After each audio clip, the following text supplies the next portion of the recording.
Okay, we're just getting started, maybe in a minute time, just a minute here. We start in a minute time. Okay.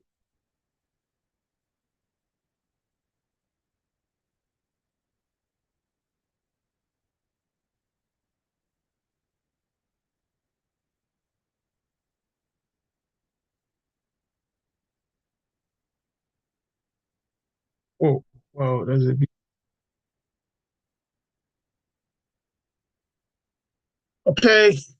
Um, Good afternoon and good evening, distinguished ladies and gentlemen. Welcome to Tekidia Capital Open. My name is Ndubisi Kekwe, connecting today from the United States. Please just confirm that my voice is audible before we begin this show. Please just confirm. Oh, Itayo, I think you can. I think because the system seems to have muted everyone. Just a minute. Um, Let me see. You can use the chat, please, if it's possible. Okay. Itayo, confirm that my voice is audible, please. And okay, great. And okay, great. And you can also see my slide.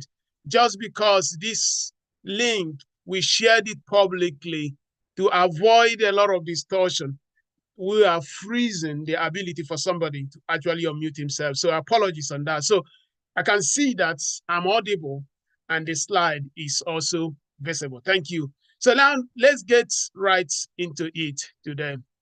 And thank you. This is the first edition of our typical Tekidia Capital Open for 2025. And I want to use this opportunity to welcome everyone to this beautiful year, the year of abundance and the year of opportunity. We are so honored that you can spare your beautiful weekend with us. And today we'll be having a conversation on artificial intelligence. But we are not going to become geeks at the end of this program.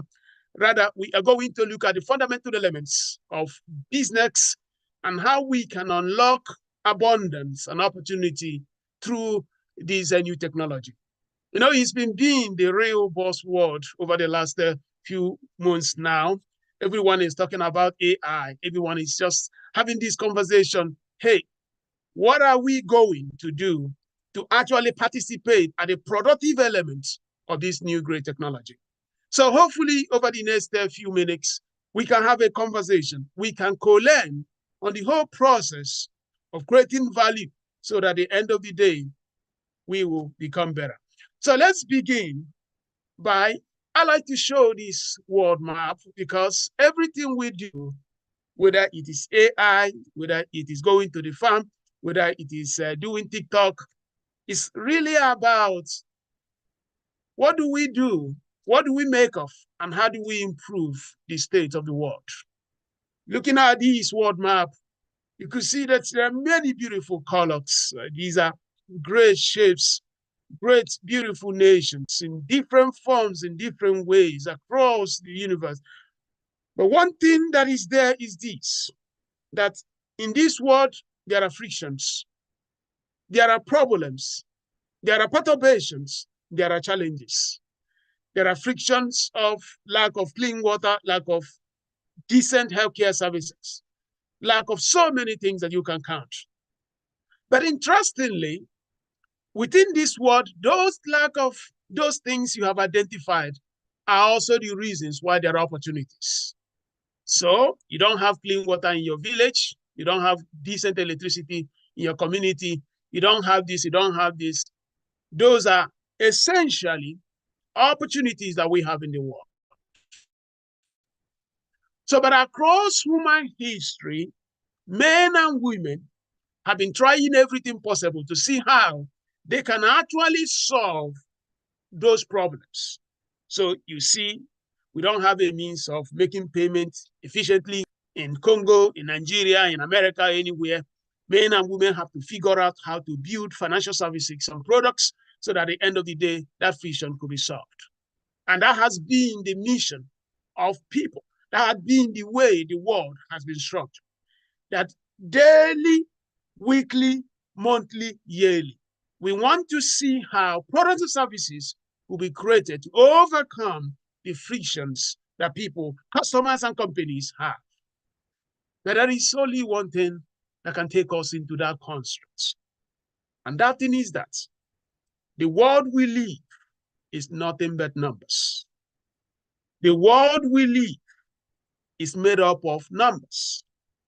If you understand the numbers in your business, if you understand the numbers in anything you do, you have the propensity to actually outperform anybody who does not understand numbers.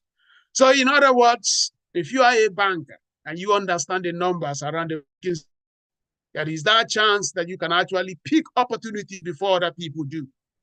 If you are an agricultural engineer or you are a businessman selling at Owete market in Enugu, there is also a chance that you can use numbers to identify patterns. If you are a trader, whatever you do, the real deal is that at the beginning of everything, the world is nothing but numbers.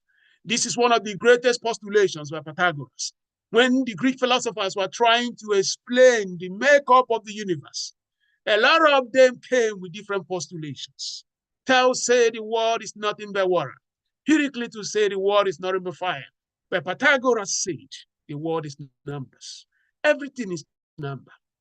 And it's upon that postulation of Pythagoras that we can now have a conversation. Because if the world is nothing but numbers, it means one thing, that the business of humanity, the business of everything we do, is nothing but to understand the numbers around things. You are in teaching. You are in medicine. You are in everything. You're just trying to make sense of the numbers. And then using those numbers, men and women now go into the market to create products and services that can now help to overcome the frictions that those customers have. Because how can you understand the friction if you don't understand the numbers around the frictions? So that means the best businesses in the world are those which are built on the understanding of the numbers around that particular set. So we say that market systems are inherently imperfect in nature. There is a massive disconnect between the customer and the producer, the demand and supply. This is the basic fundamental element of your elementary secondary school economics. When one of the finest teachers in the world of economics, Olawa, must have taught you that you have to have demand and you have to have supply.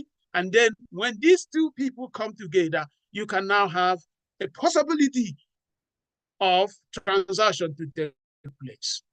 But the interesting thing there is that demand and supply cannot just come because the market is inherently imperfect. And because the market is inherently imperfect, there needs to be more things that must be done for demand and supply to come. I'm trying to explain the reason why AI is exciting. Because AI is not exciting just because people are throwing technology. AI is exciting because AI is a vehicle which makes it possible for us to make an imperfect market system to become more perfect. And how can you make an imperfect market system to become more perfect? It means that you need to understand the numbers around those markets. And understanding those numbers around that market, you're going back to the Pythagoras postulation that the universe is nothing but numbers. Why is it that you cannot understand the numbers around markets? Because of information asymmetry. Information asymmetry is basically saying there are things the customer knows, the producer does not know. And there are things the producer knows, the customer does not know. If you are working in a village market, you are looking to buy salt. You walk through. The person who is selling salt may not know you are looking for somebody who has salt. At the same time, somebody may have pepper, and you want to buy pepper. But if you don't know, you may not know that person has pepper to sell. So we say that the natural state of market system is imperfect. And there is only one way of fixing that imperfect market system to become perfect. And that way is by setting up businesses. That way is by starting companies. It's only by starting companies that demand and supply, customers and producers can now efficiently attain equilibrium when they come together, because businesses are organs which make it possible for such things to happen. I like to give this analogy because it's very, very easy for every one of us to understand. I say, hey, NBC lives in the United States, I land in Nigeria tomorrow, Lagos specifically, and assuming I don't have a family member, and their restaurant business has not been invented. Nobody has created the business of restaurants. In other words, there's no restaurant in Lagos, and I don't have any family member I can go to his house. And I'm hungry. What are my options? The options are severely limited. Because basically means I have to start knocking at people's door looking for someone who has food to sell. You agree with me that that strategy is not very efficient? You agree with me that that is just not very productive? Because there is that tendency that I may knock at the first 100 doors, nobody has food to sell.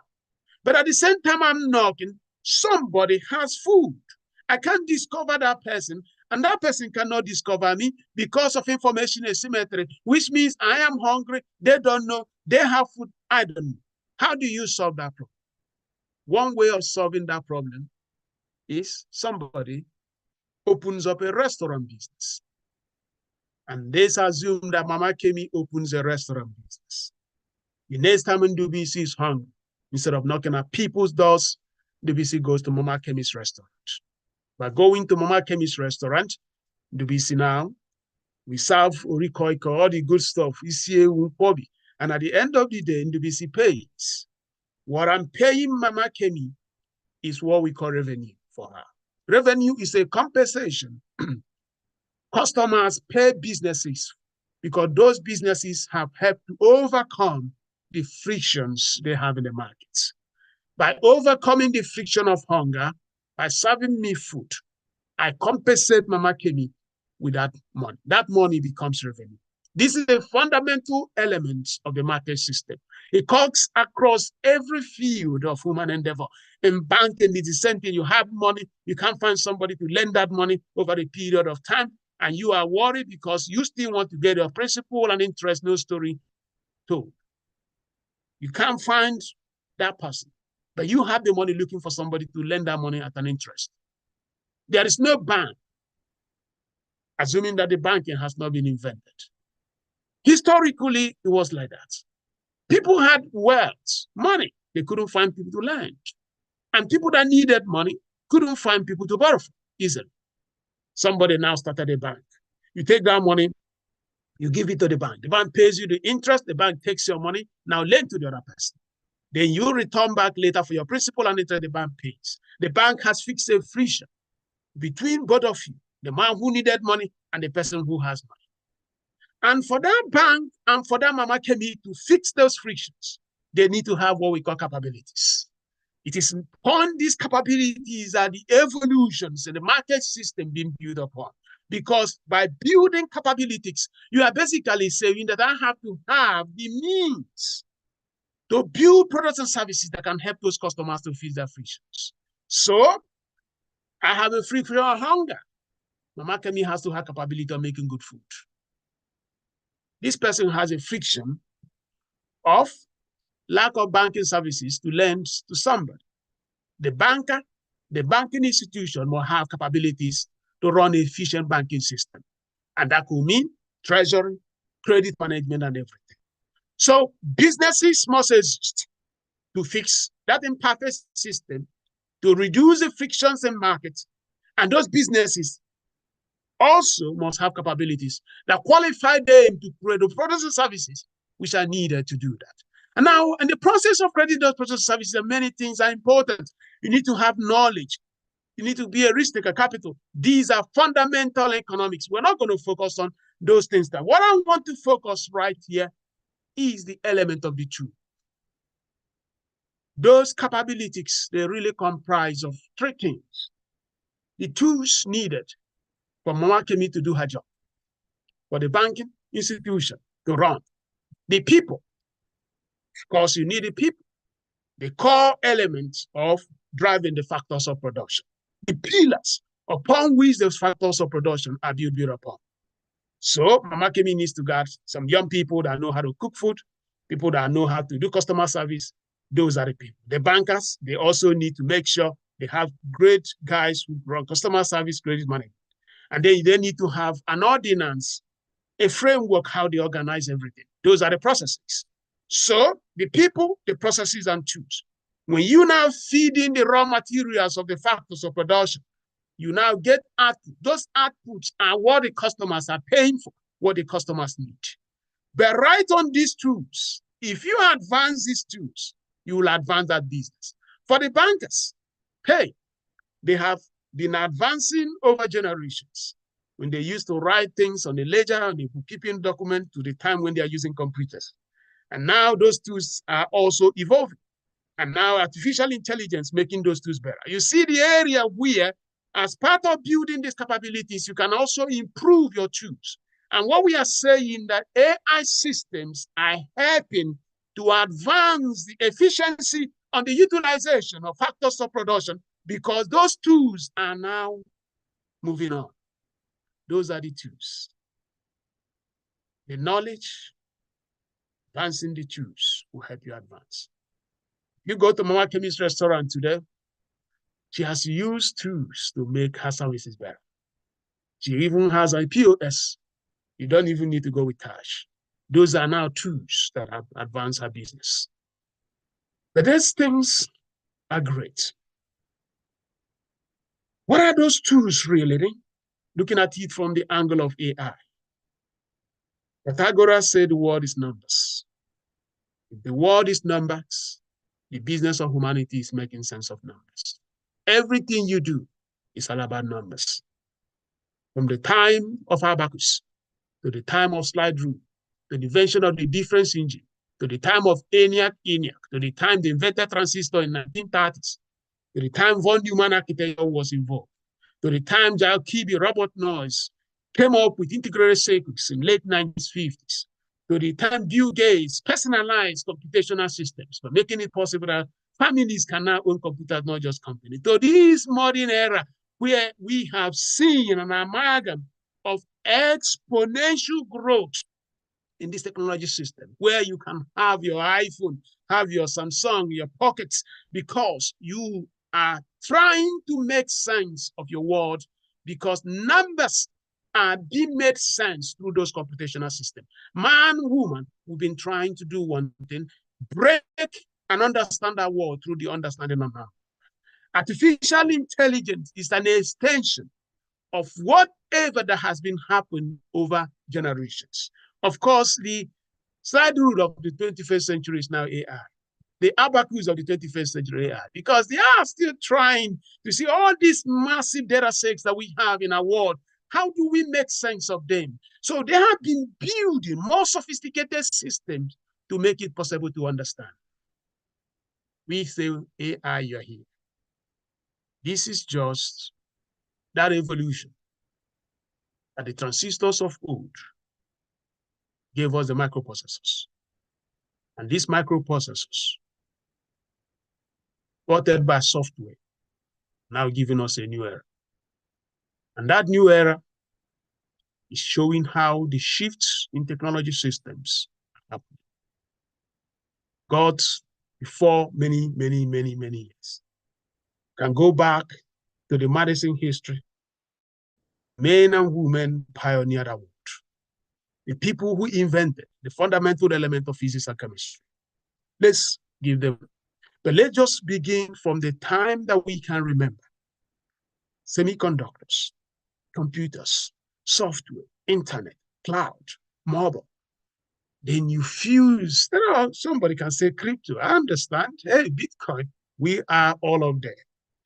What we are saying that these things are now creating shifts. It's all about making sense of our world. The internet makes it possible that everything can be created into an amalgam system where you are here in America, you are there in Nigeria, you are there in Ghana. We can see everything as one because data, the numbers can bring everything together. Have you ever imagined the possibility that you can carry your bag from Lagos. You are going to South Africa for a business trip. You don't have a lot of money to stay in those expensive Johannesburg, hey, hotels. Yeah, there is an Airbnb in one of the outskirts of Johannesburg or Cape Town. What do? You book an Airbnb. When you go to that Airbnb, a stranger, you've never known him, you've never seen him, you go to that house and sleep, and you feel that the world will not break down tomorrow. It means that somebody, somewhere, has used an algorithm, numbers, to detect, to decide, to make sense that a risk to that host, and that host is not at risk to you. And there are millions of such transactions there, and they are not killing people. They are not destroying people. Do you know what it means? What is happening there is the unification of that data.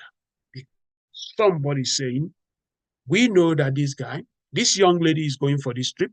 She will be fine in that place. That's a shift.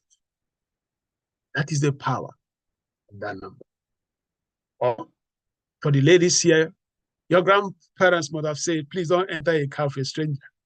Hey, there in Lagos, when the Uber stop, you even check to see the face of the person. You just open it down driving because you believe for the far you book that through Uber or Bolt or one of those ride-hailing companies, that person is not going to cause trouble.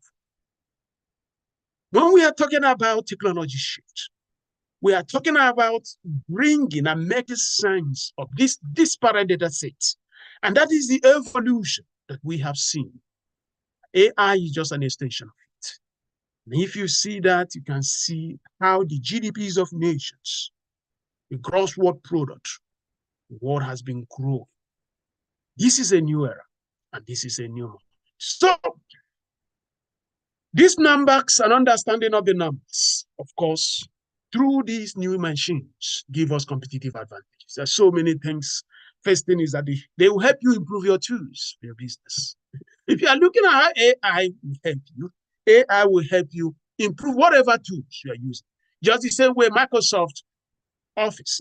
Microsoft Office, they include the Word and Excel. They help you to improve your ability to type without using a typewriter. They will also help you improve your processes. Most times, the limitations on our processes could also be a function on our inability to make sense of data around us.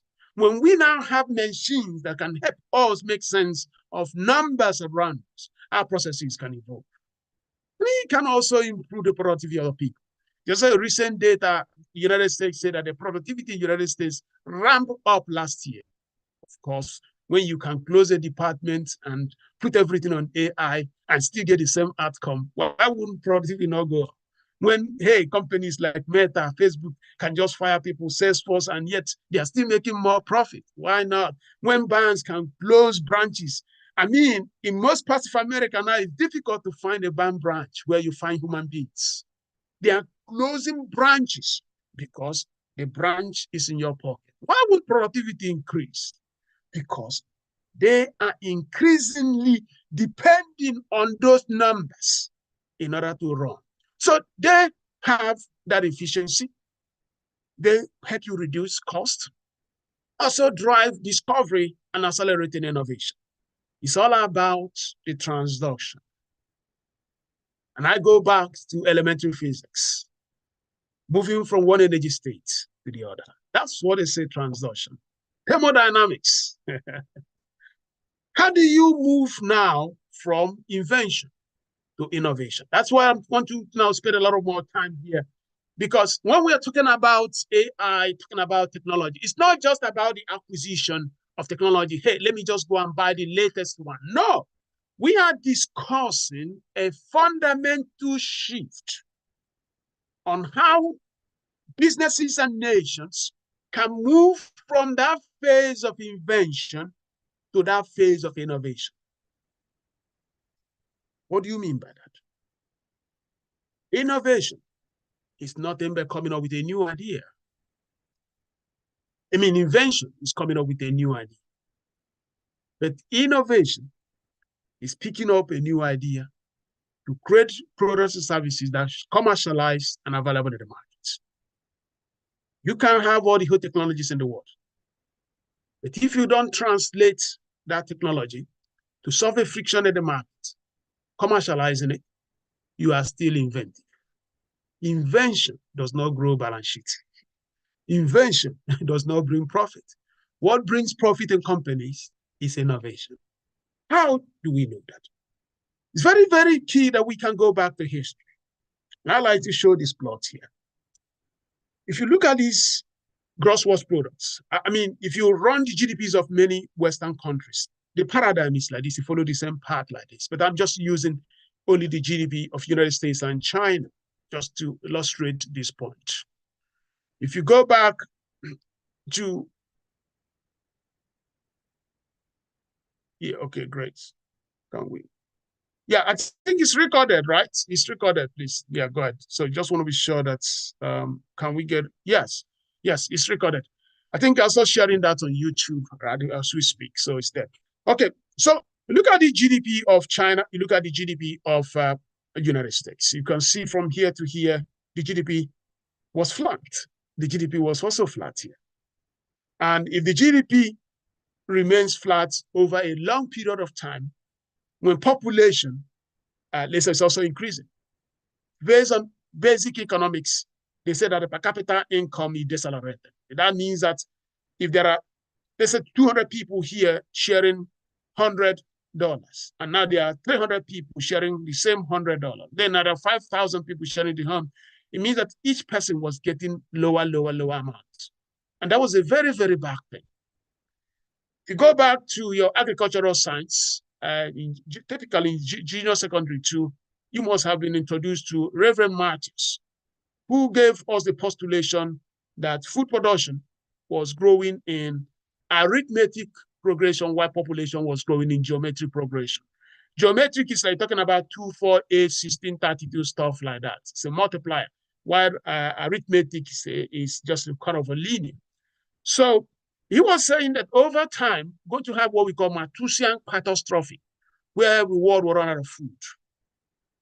But at the same time, during this era, there were many brilliant people.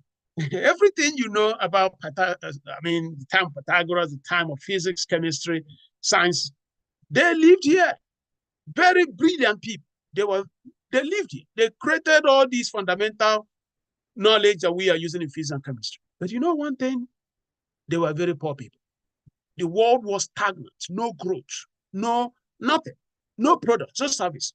Polio came, killed them, tuberculosis came, killed them, and can see that they could not accelerate their GDP. I am making this because there are companies like this. They have all these ideas, they have all these things, but at the end of the day, nothing happens. But now, I have called this in Harvard the Invention Society era. This is an era of invention, no innovation. But now look at what happened here. This is an era of innovation. America was born as a country. Great Britain went through the Industrial Revolution, where those pieces of everything that Faraday did, Archimedes did, all those things, Boyle's law, what all those things we studied in chemistry and physics, they now started figuring out how those things could be applied to build products and services that can actually help society. That was now moving from an invention society era to innovation society. And during that innovation society, right, you see that the GDP ramped up significantly because they were now solving problems in the society. To a large extent, our beautiful continent, Africa, we are still stuck here largely. We are still in the invention era. A lot of ideas, but there are no products and services. Go to Molwe Park this evening. People have ideas how to provide electricity in Lagos. Go to a park in Enugu, people have ideas how to provide clean water. We have ideas of everything, just like those men and women. They created elements, they did everything, but they couldn't create vaccines. As the same people in Lagos, in Abuja, in Enugu, 4 years, 10 years, nothing changes because it's invented, just idea, no products. So the point here is that while we are still stuck here, in this invention society era. Some people are moving even out of the innovation society era to what I've called the accelerated society era. The accelerated society era is now an era that goes beyond mechanization, mass production, automation, that us into an age of, you're now looking at autonomous systems and AI. This AI system, you are now building machines as your own co-pilots of vision of the future. That means that autonomous system, hey, these things just run by themselves. AI agents, you throw them in, they do the job. There's one company, Tequila Capital, we invested. It's called Koji. It's an insurance company in America. And it's unbelievable, gentlemen and ladies, that people just throw AI agents. They can write policy, they can run claims. Their vision is that how can you run in a big insurance companies with less than 10 people that can manage a business of $100 billion? How do you do that? But these guys are really on par. And they believe they can run a huge insurance company without the need of any huge number of people. You just turn the machines up. The customers are coming, they know what to do. They know the right way of looking at claims. They know the right way for boarding them. They are agents. And you said, really? That's accelerated society. We are now accelerating that pace of innovation. AI is at the heart of this. And this AI is what is feeding that autonomous system there. And we are just at the level of infancy because it's going to change everything. Security, economic growth, jobs, opportunities in everything. And that is also where an opportunity comes for Africa. And that is also where a little challenge comes. 2 years ago, I had this seminal paper I had in Harvard Business Review where I noted that Africa, our continent, will not be competing with China in terms of waiting for the labor rate to rise in China so that Western Europe and United States will now suck things to Africa. You know, the old postulation was if Ethiopia can build the capabilities when the rates, labor cost in China rises, some people in Europe can now, so instead of sending jobs to China, they can send them to Ethiopia or Kenya or Nigeria because Nigeria and Africa in general will have a labor competitive advantage in terms of how much you can pay young people to do the job. So in that paper, I said that that may not be the case. I think I wrote it in 2019, even before this AI stuff picked up. I said that may not be the case because the future thing we have to work with and confront will not be China. Rather, the fact that in Western Europe and in United States, AI and robotic systems will be the thing that will do the job they have been sending to China. In other words, there will be a time all those mundane, peripheral, basic level jobs, automation, and they just use robots and AI to do that. And that is what is happening. Check many of these companies that used to feed young people into United States companies. They hire you in Lagos, they post you to work remotely with IBM and co. Most of those companies have gone bankrupt, and most of them have totally reduced their operations. What is going on here is that AI is now doing those basic entry-level stuff we used to do for Western Europe and United States. And now the experienced people, they don't need to get input from you, from Lagos, from Nairobi, from Accra. Rather, they use AI system to do those fundamental things while they now do the final stuff. That is the game that we are talking about. But that is also an opportunity in a real sense of it. Because every 10 years, we have seen a mutation on how opportunities come into Africa. In the 1990s, we had the new generation banks. That's when GT Bank or Zenith Bank folded. If you go to Kenya, the same thing.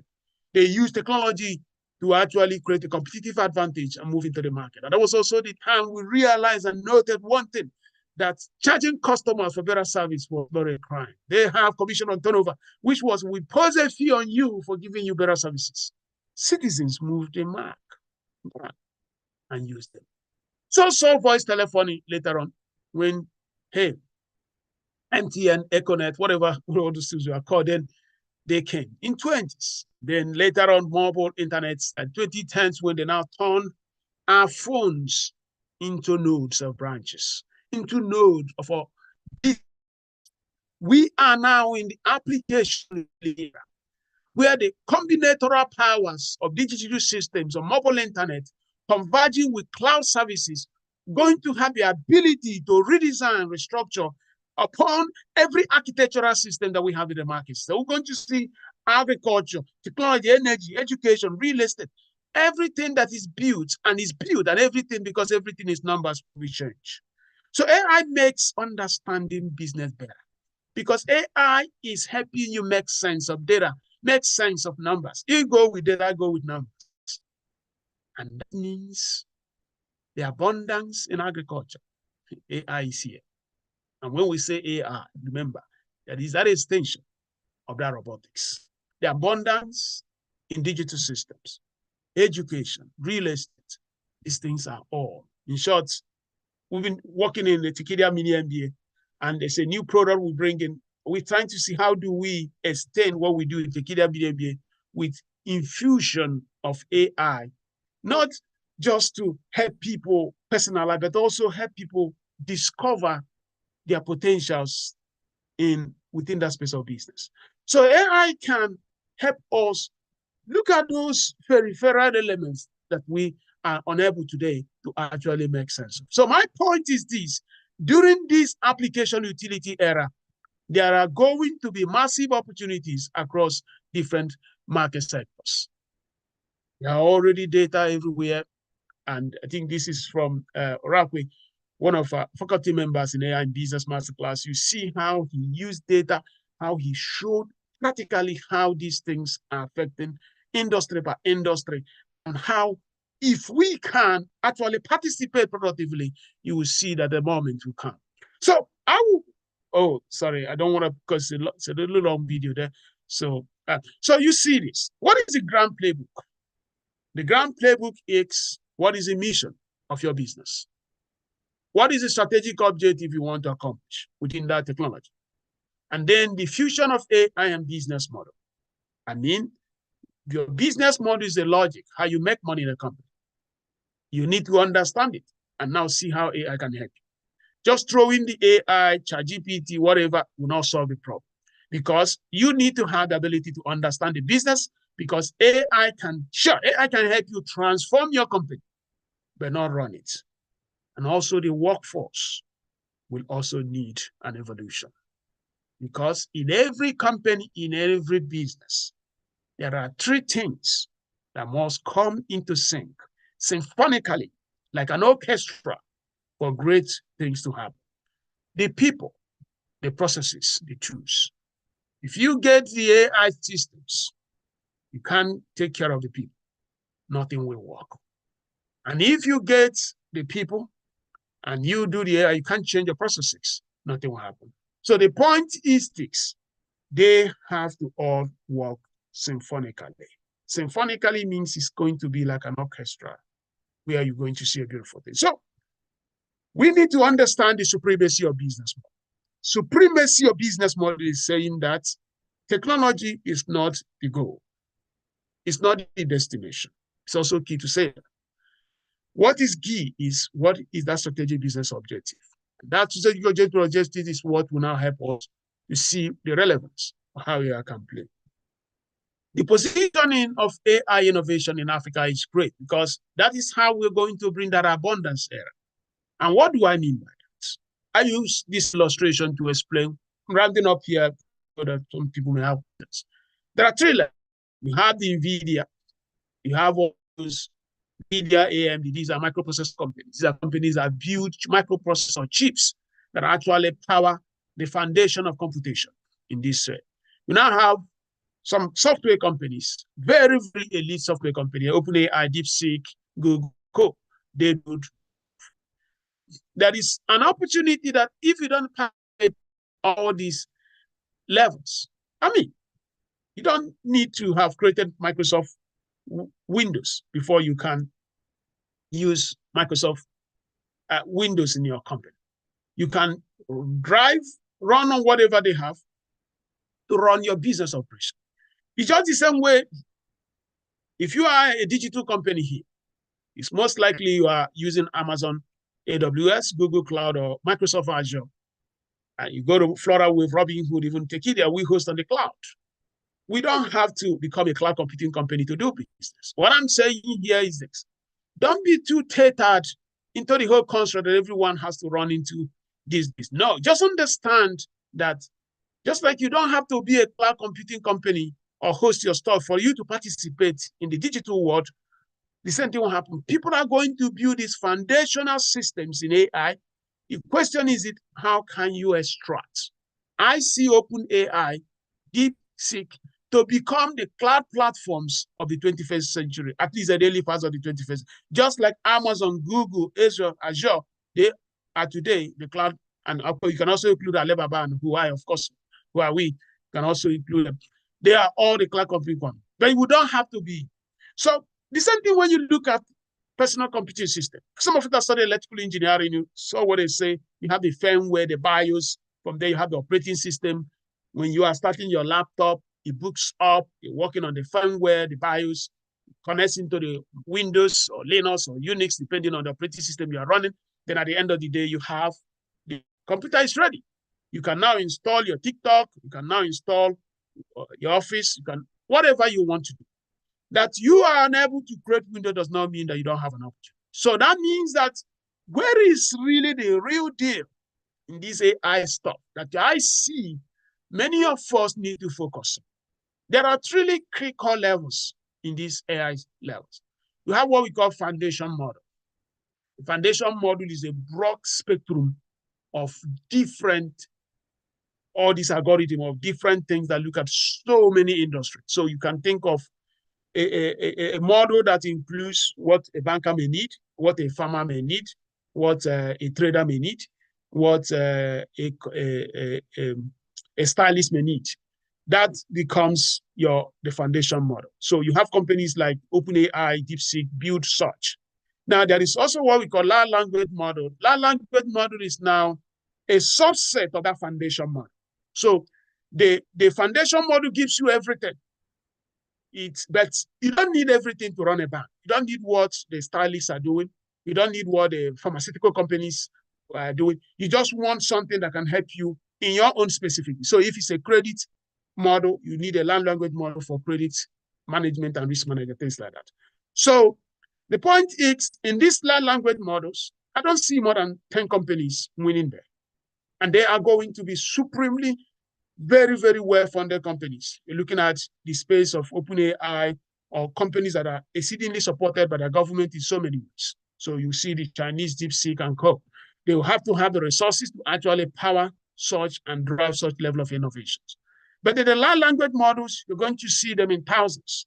You can see a big law firm, we want the large language model that will help us run our legal stuff, our law stuff. You're going to see a pharmaceutical company, they want LLM for whatever they are doing in drug discovery. But most of us, millions of us, is also going to end up on the generative AI level.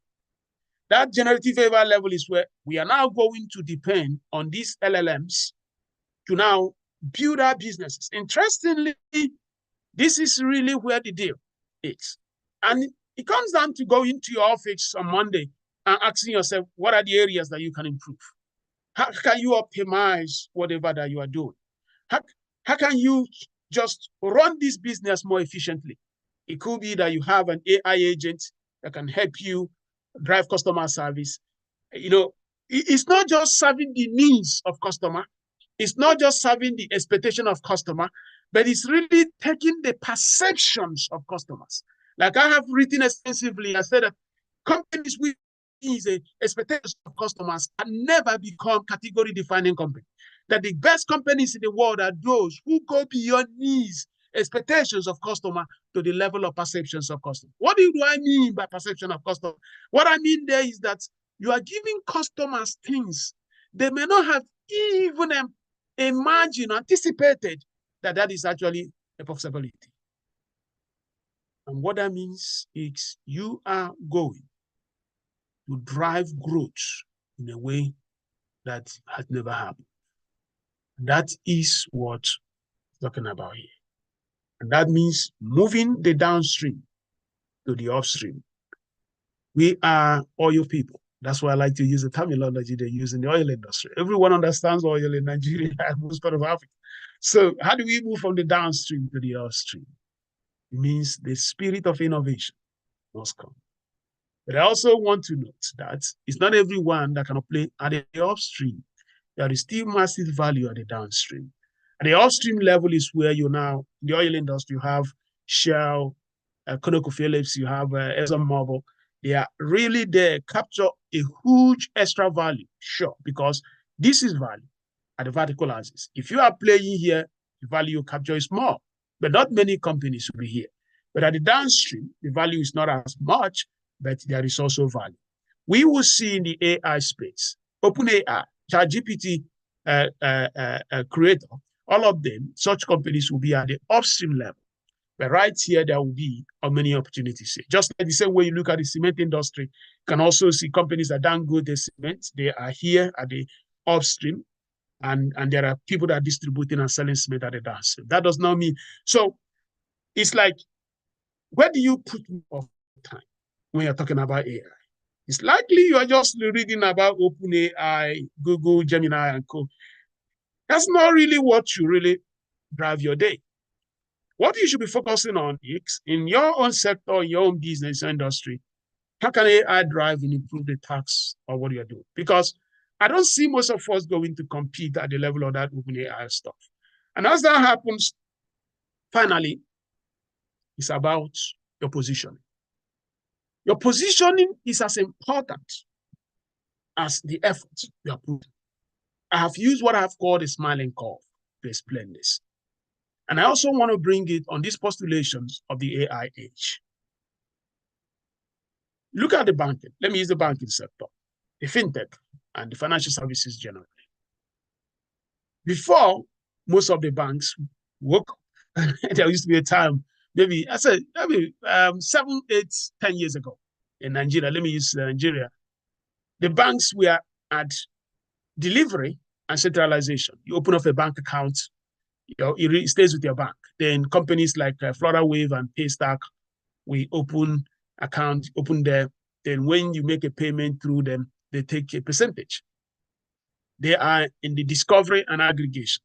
And you don't complain that I received 1,000 naira from Paystack and they took maybe 20 naira or whatever. But if you receive the same amount of money with your bank and your bank takes 20 naira, you go and complain. So the bank was at the center of the smiling curve. And if you look at the center of the smiling curve, this is the vertical axis, which is extra value, is the least. So if you're operating here, you make the least, you capture the least value. But if you're operating at the edges, you capture more value. So when Visa, MasterCard, or Valve, InterSwitch, Valve, whenever you use their card, there is a fee charged to merchants. They drive origination and creation. They make tons of money, even though the bank where you have the money is not making any money. Of course, the banks wisened up quickly and now created their own technologies to also stay right here, and they also stay here, and they also stay here. I mean, some banks, not all of them. So today, you cannot say, hey, they are only at the center of the curve. They are center of the curve. They are also at the edges of the curve. The edge, being at the edges of the curve is very important. And that is also what we're going to see in this AI stuff. You know, there are people that will be so infused onto the supremacy of technology that they are going to build extremely high level density technology capability. You can really power other people to wealth and you don't capture any value. That is where the fusion and the understanding of the positioning of your business within that sector becomes very strategic. I am a technology guy, but I'm not driven by technology. I'm driven by where is the value. Show me the value. It is where the value is. That is why I pay attention. You can't be here and locked up into the noise of AI. And you just power people that come, they stay here and they capture all the value. And that is why when you are looking at your technology adoption, technology strategy, the evolution of what you want to do, question first, what is the business model that this technology will power? And where am I in this Marlin curve? It's key to note that the business model is actually the most important thing. What is a business model? It's the logic of a firm. It defines how a company makes money. The board of companies hire CEOs and executive management to come up with the right business model for the company. And that is the reason why when a company is having problems, they change the CEO most times. And when they bring a new CEO, their company will start doing the same products, the same services, most like the same staff. The only thing there, they brought in a new person who, out of a strategic framework, decided to commit to a company to a specific business model. There are cases of that. You know, there used to be a time Microsoft was just flattening over a decade, no growth, $336 billion for years. They brought in a new guy, Sadia. Within less than 6 months, he turned $336 billion value into $1 trillion market cap. And then he hit it up to $3 trillion. What happened? He ran the frenemy business model. If you say the customers are in Apple iOS, Microsoft will be there. If you say they are in Android, Microsoft, but his predecessor had this purity that he would not take Microsoft to those destinations because he felt they were not friends. We had to wait for Microsoft Windows to win, even though Apple iOS and Google Android were already the winners. The new CEO changed that business model. You need to look at it. It's not AI that will give you the abundance that you need. It's a business model you have.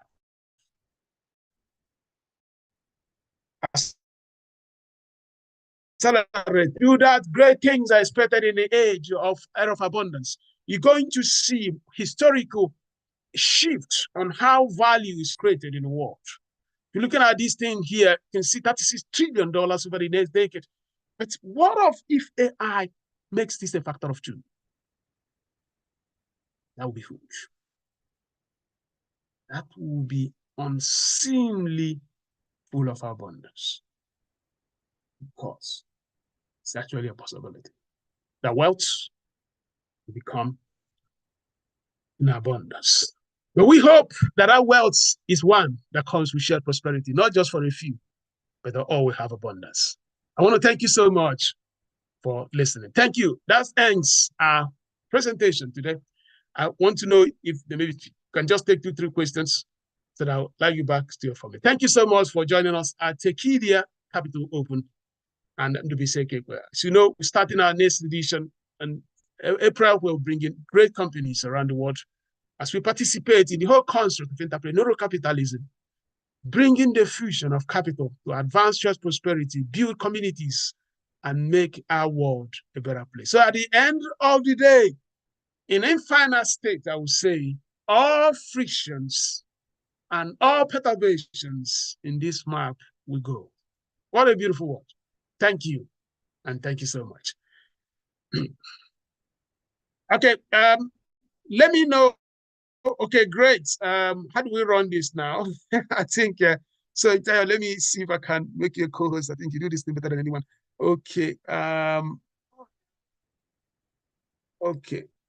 Yeah, okay, great. Let me know if there is any question. I'll be able to take 1 or 2 so that you can return back to your families and continue with your weekend. Thank you once again for the opportunity of joining us. Please, if you have questions, kindly indicate. We are going to be selecting randomly. You know, we plan to end this section by 5 p.m. and we just have 5 minutes left. So please, if you are interested in asking, I can see Chinwe is there. Chinwe, go ahead. Okay. Thank you. Chinwe, are you there? Yeah. Okay. If you are there, unmute yourself, please. Okay, Chinwe, if you are there, you mute yourself. We can go to Lawrence if Chinwe is not I can see available only right one now. person actually. Lawrence is also raising his hand. So Lawrence, you can unmute yourself and No, ask your question. sorry. I'm here. Chinwe is here. Sorry. The host, I was So let's go, struggling please. because of the. Thank you so much, Prof. I just want to quickly ask. So I know that, like you said, it's important to look at the friction you have in your organization and how you can leverage on AI. So how do we do that, given that maybe some of us are not really knowledgeable in how to go about using AI to solve some of these problems, especially the most specific ones? I know maybe like ChatGPT can help, but if you have a specific area that you think AI can help you with, do we have, say, AI specialists that we can bring on board that can help us develop such solutions? Thank you.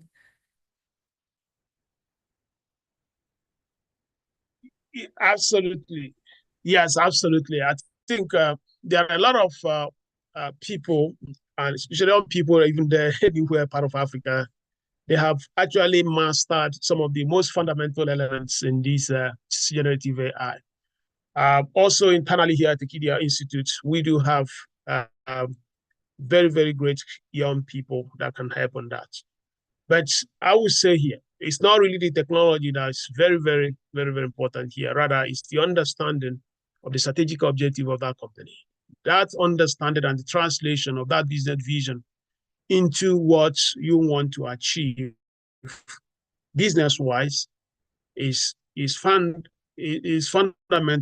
And then using AI to now accelerate that becomes very. So there are so many of them here. We have yeah. So you could reach out and we can make some recommendation. And of course, if there are some businesses here that are offering such services, please feel free to comment. And you can also send a list what you people do, so that as people are reaching out, we can make that recommendation. Yeah. Yeah. But the key here is not really about this. It's like you need to have clarity on what your business wants to do so that AI can facilitate that. It's just as simple as that. Yeah. Thank you. Yeah. Let's go to Lawrence, Ahmed, please. Go ahead, Ahmed. Your question. Oh, okay. Yeah. Yeah. Go ahead, please. I think I don't know what is going on with Zoom. It seems unstable. Elisha, you can go ahead and ask your question.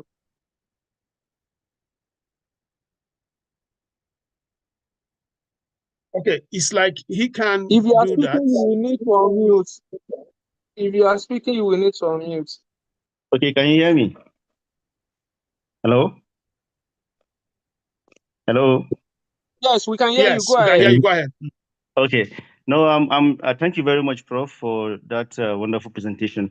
So I'm from South Africa, and we are hosting the G20.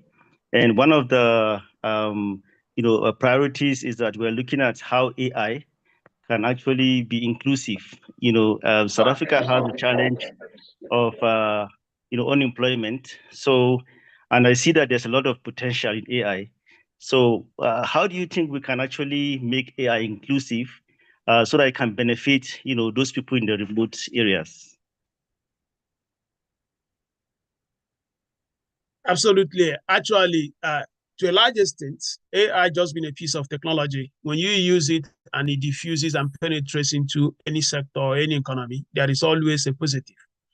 Of course, when that happens, there is also distortion and displacement in the sense that some people may feel that they are going to lose their jobs. But overall, the grand scheme of things is going to be a positive. Think of a scenario where you go to a local clinic or go to a rural clinic. They're in South Africa. The tendency here that you may see 100 people waiting to see one doctor, or maybe see few nurses. If we have an AI system, those nurses more efficient so that they don't have to even spend the little scarce time they have looking at paperwork, thinking about it. They can be focusing on helping the citizens and helping their patients. Good things will happen. We have this startup that in Silicon Valley that we invested last year. And what they do is billing and claim management services in hospitals. And they essentially take out more than 92% of your time that doctors would have been involved in those things. They are used in Boston Hospital and so many big institutions. So the doctors can now focus on the patient instead of focusing on work. That's one way. Now, how can you use AI to create employment? Sure. I mean, I don't have this philosophy that somebody just have to create employment for know-how. Rather, I would say, how can AI drive new opportunity for investment? And if AI should drive new opportunity for investment, that is also a way to create opportunity. In the field of healthcare, I just gave a very good example. If every clinic, every hospital in that city is going to be fused with data systems, many young people that are just finishing from university have jobs. If you go into agriculture also, we have the disparate in Lagos. He eats food. He doesn't feel good the next day. Nobody can trace where either it's a food poisoning came. But in the United States, if they go to McDonald's and you eat something and you feel bad, all you just need to point out, this was a particular restaurant or McDonald's that I ate that. Within 24 hours, they will know the farm that supply, whether it is whatever. And because their system, they have built a supply chain that makes it possible that as you're eating in that restaurant, somebody will know the farm anywhere in the world where that food came from. That is what we can actually be. But the challenge we have is the foundational platform upon which young people can build some of these things cannot happen through startups or small companies. And I actually believe that governments have to have a concerted effort to say, we are going to invest in building the supply chain for our food services. We are not going to leave this for startups or this because nobody has that kind of money to do that. Now, we're talking about retail, talking about commerce. If you go to open markets in Lagos and Nairobi in South Africa, there are a lot of things that are sold. Nobody has been able to tag them. That means those things cannot really participate in the visual element of retail. So I want to buy maybe Peak Milk. It's a brand of milk made in sold in Nigeria. Has somebody actually categorized it, recorded it, so that, you know, in America, they spend billions of dollars. There's one company called Scale AI. It's worth $12 billion. What does it do? It goes to Upwork, goes to Fiverr, hire young people to be tagging anything taggable. And when he finishes tagging it, he ships that opportunity to BB companies they now use it. So imagine a scenario where somebody decides that every item sold in your village market must be categorized, tagged, named, quantified, and when that item has been done, this guy, the company which made it, will now license it to people who can now build it into their product system so that commerce can actually happen digitally. We don't have such. I was in the village last, not this Christmas, the other one. I mean, there are a lot of things there. You can't bring them into the digital space because nobody has tagged them. So Elijah, think about a scenario where in that village, they say, young men, young women, I want every crop, every produce, everything sold in your market, let's prompt it, let's tag it, let's document it, and let's standardize the size so that somebody in Silicon Valley who wants to export, use that, can pick it up.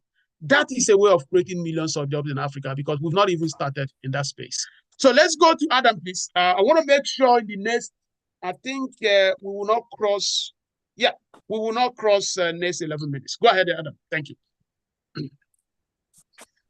Okay, good day, Prof. Thank you very much. Can you hear me?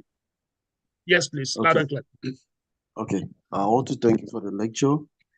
I want to find out if there is a link or an email to send a pitch deck because I've been working on an agri-tech project for the past 6 months. So I want to know if I can send my pitch deck across for a view and to. Okay, great. Yeah. Please do that on Namde. Yeah. Just send it on the chat. Yeah, I think that one is easy. Yeah, please go ahead. And also, if you type Tequila Capital, you can also go to our website. There is an email there. You can send your pitch deck, please.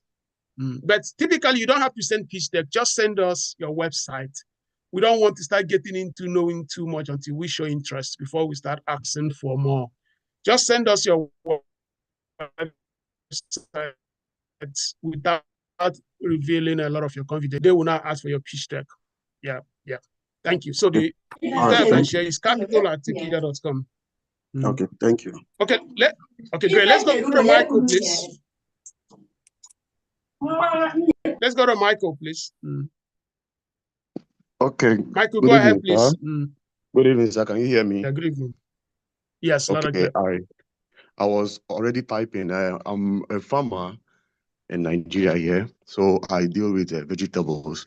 I want to know if there are AI alternatives that can help with monitoring crop anomalies, plant anomalies, and trying to tell you exactly this is what is happening. Or for example, let's say this crop is down with so disease, or it needs this amount of water or nutrients.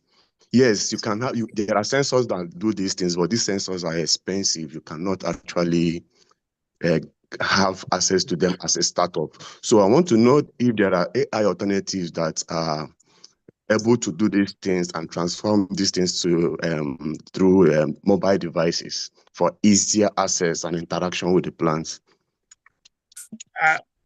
Unfortunately, actually, there was this product that we started, but the challenge here is at the subsistent level of agriculture, it makes no sense.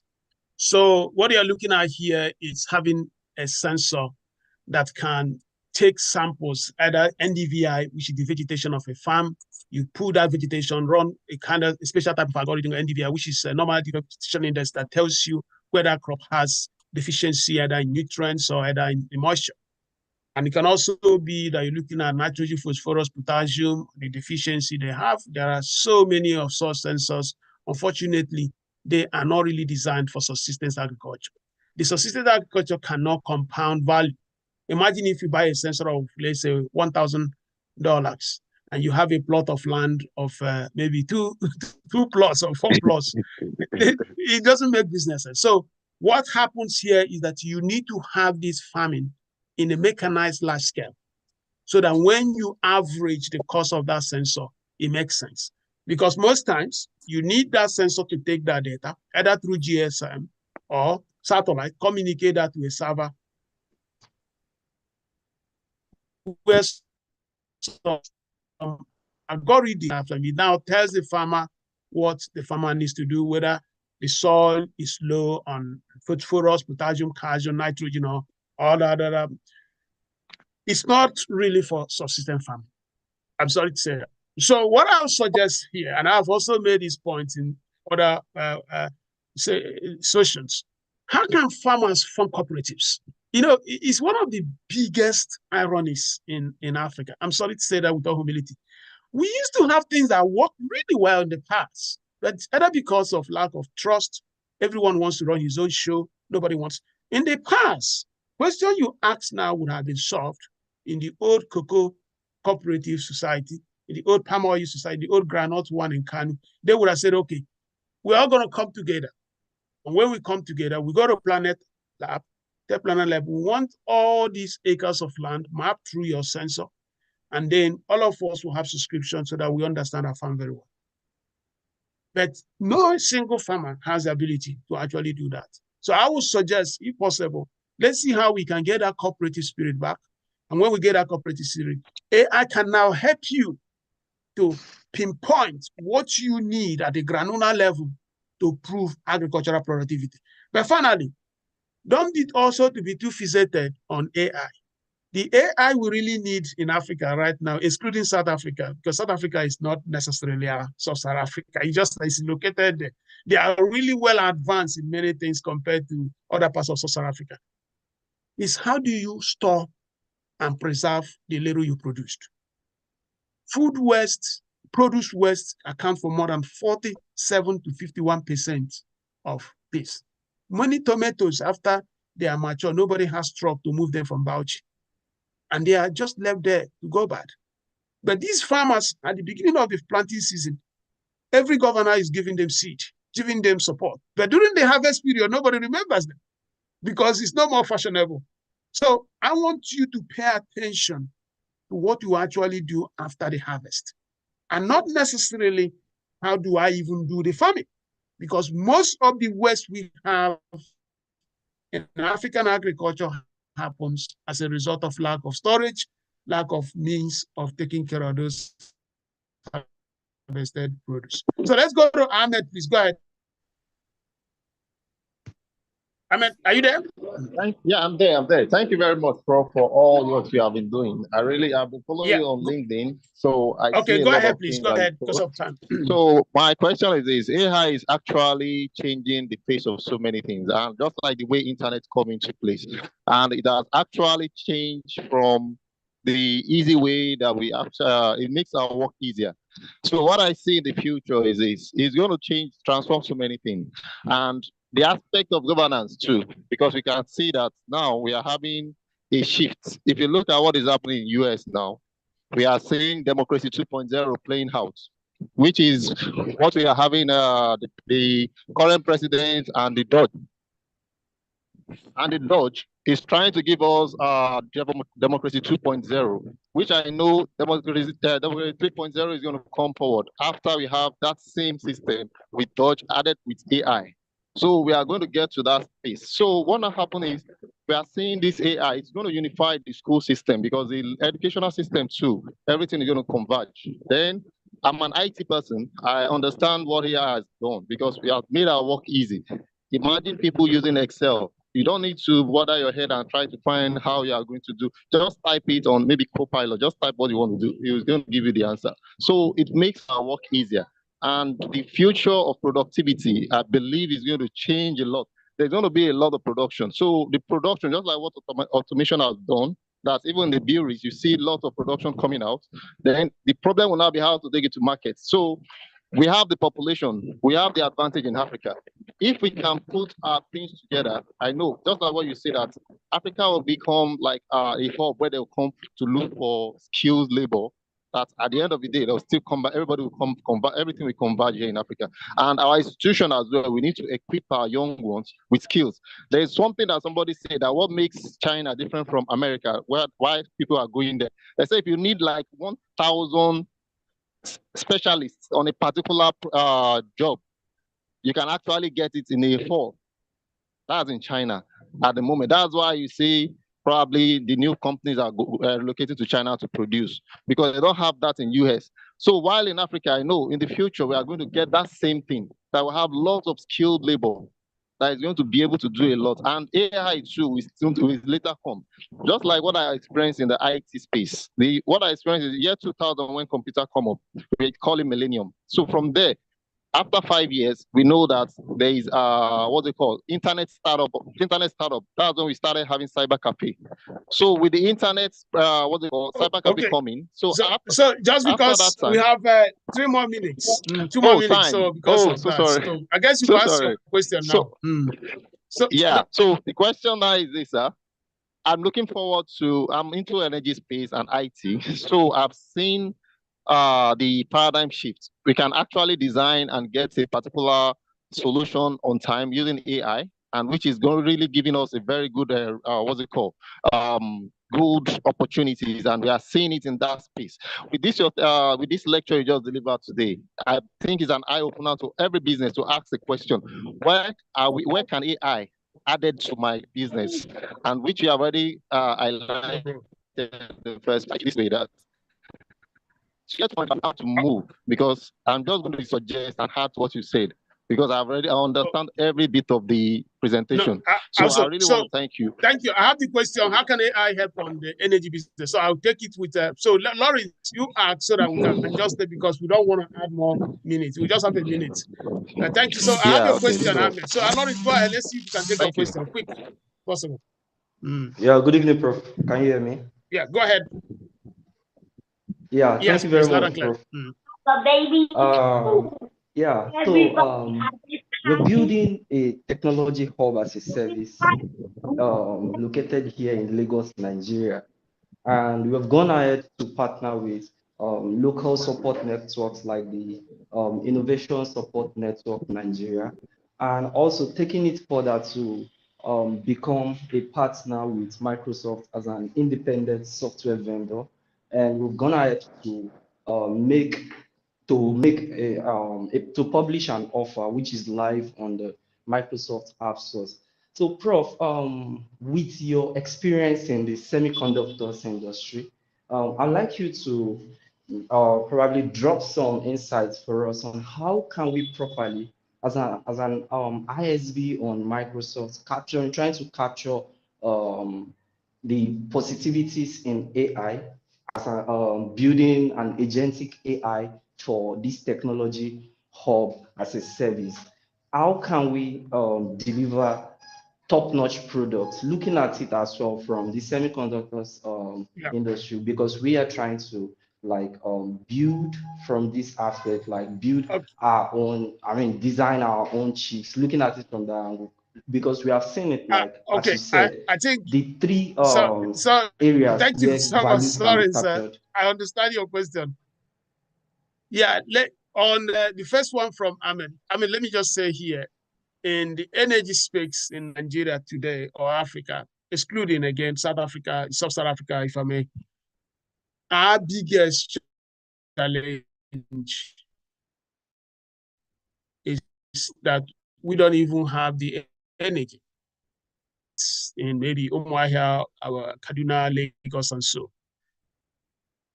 You really have to look at a hypothesis to say, what can AI do?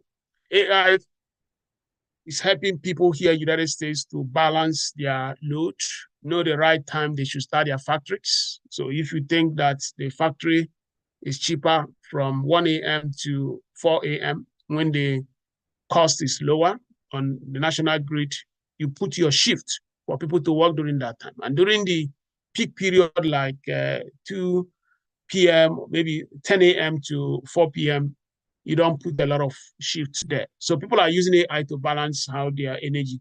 But in our own case, let's say Nigeria, we don't even have the electricity. So that means that AI that tries to do that is just plain theory. So our problem remains, how do we turn that generation capacity to distribution?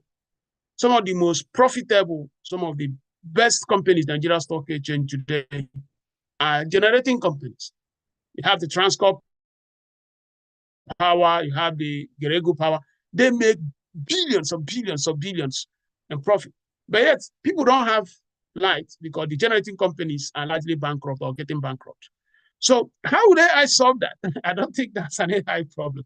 It's really about the same thing, business model. Generating companies can generate power that nobody consumes and still get paid in Nigeria. They make money, even though nobody has the power, because transmission companies are not working very well. So those are really the AI moments in that. But excluding that, if you're not looking at renewable energy, AI can help people optimize that. And it comes down to the same thing. When is the power coming for the national grid? How can I optimize it with my alternative energy source? AI can help you do that, but you still have to have a means of having that energy. Then on the semiconductor one, Lawrence, I don't necessarily think it's really a very good business model for you to be talking about building your own chips. These things, they sound really very cool and exciting, but building a chip is not just like, hey, let me just go and show up I can build a chip. Unless you want to do that as a research work or just to show off. To make a business in this is one of the most sophisticated business systems in the world. So I will suggest that you may think not necessarily how do you build your chip, rather how do you use software to capture more value from the relationship you are having with those partners. But going into the level of microprocessor, it's not an easy business. I'm telling you, it's not just, it's extremely, extremely sophisticated that you could just waste money and at the end of the day, nothing. And finally, for you to make chip a business, you have to have scale because of what we call the Moore's law. And also because in electronics, transistor is free. Transistor is free.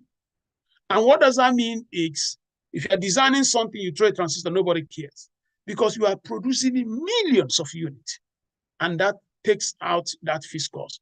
But if you are now getting into the business, are you going to have a capacity to make it 1 million so that the unit cost of that chip will drop? You know that some microprocessors cost less than 5 cents. 5 cents. I mean, even a cent. If it doesn't cost less than a cent, you will not be buying all those toys from China that you can pay maybe 500 naira that has a little electronics in it. So in a real sense, the cost of these chips, to a large extent, is insignificant. So that is the level of competition that is in that. And it's not something I would recommend. Joe Biden distributed $446 billion. China is throwing nearly 500 billion. And Trump just say he's doing $500 billion target. Your country, Nigeria, I'm not sure you're getting even a dime. So be guided. But if otherwise, you want to pursue this, reach out.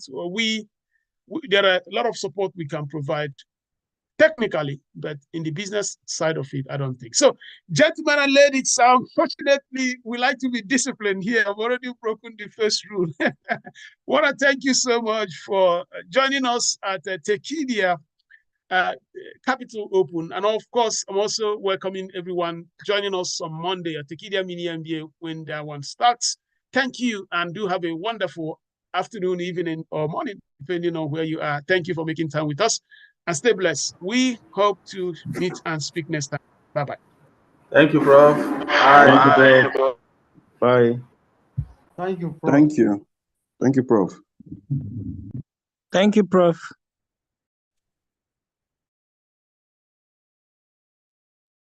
Bye.